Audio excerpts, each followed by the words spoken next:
How's everybody doing out there today?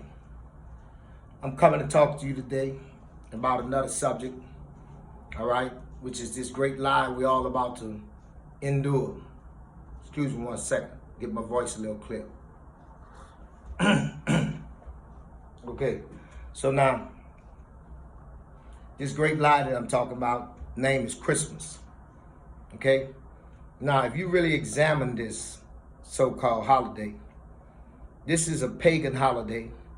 This is a holiday for a man named Nimrod.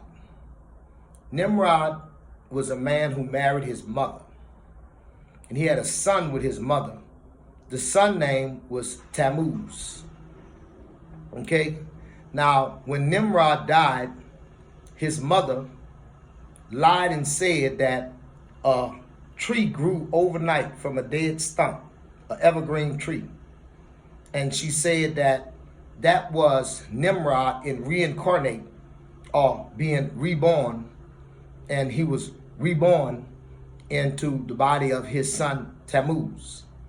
So you're talking about a holiday whose tradition is based on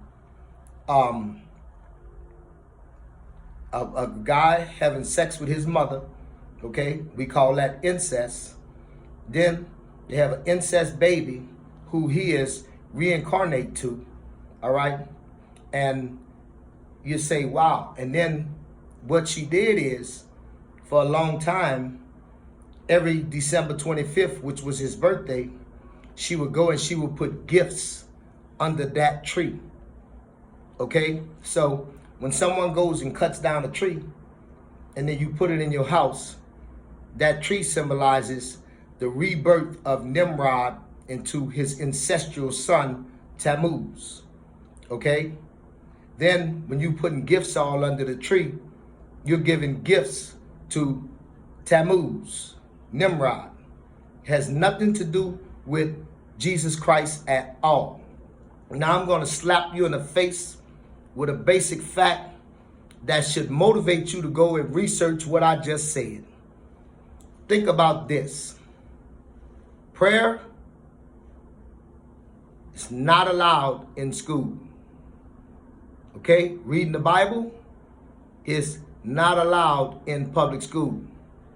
But Christmas is. How can Christmas be in the public school system if it has anything to do with Christianity, if it has anything to do with religion? Because we know they don't let you put Christianity or religion in schools. So if Christmas is in the public school, it cannot be religious or Christianity, right? They don't even want you praying. Why? Because prayer is considered to be religious, all right? Now that's just basic common sense that I just hit you with.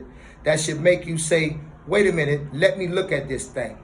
Then when it gets down to it, you find out that what this really is, this is sharecropping on steroids.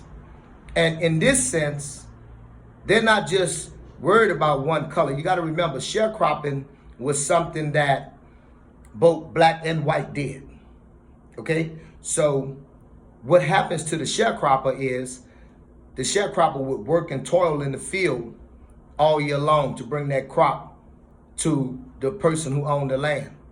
The person who owned the land would pay them, you know, all kind of unfair stuff for the produce that they made. But here was the catch. They could only spend the money that they made for sharecropping the land at the landowner's store. So all the money he gave you, you turn around and gave it right back to him.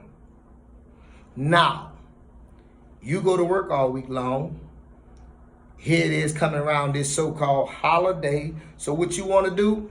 You want to put in overtime. You want to bust your butt. You're going to take away the most precious thing you have, which is time, away from your family, so that you can be able to give them these material trinkets or whatever. All right? So now you go, you work, make all this money, right? And then you go into the owner's store and give them people all your money, because that's who you spend your money with, and then you're starting right back at zero. Okay? And you keep starting at zero. When you get ready to die, you don't have nothing to offer, because every time you built a little something, you ran to the store and gave it right back to them. This year coming, if you're within the sound of my voice and you can hear me, and you have an appreciation for what I'm saying, stop sharecropping. Okay? When you get paid, don't go and buy the new pair of tennis shoes. Put that money up.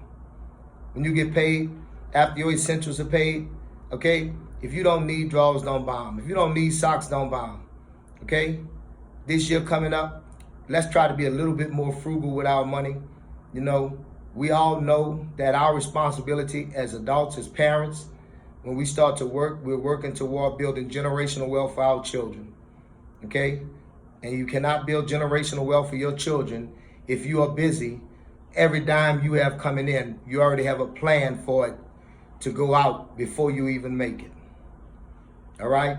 So let's try to gain ourselves some financial independence by paying attention to big frauds like this that's coming up. You understand?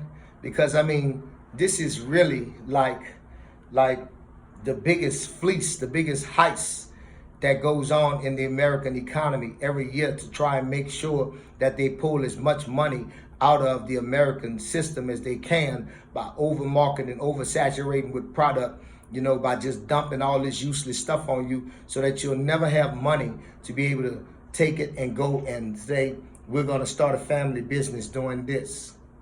You'll never have enough money to be able to say, okay, this is what I always dreamed to do. I finally saved up for it, and I can stop working and support myself for a year, 6 months, you know, until this business really takes off. So, you know, this is Papa G signing off, letting everybody know, don't just fall for the trickeration, okay? Keep your money in your pocket.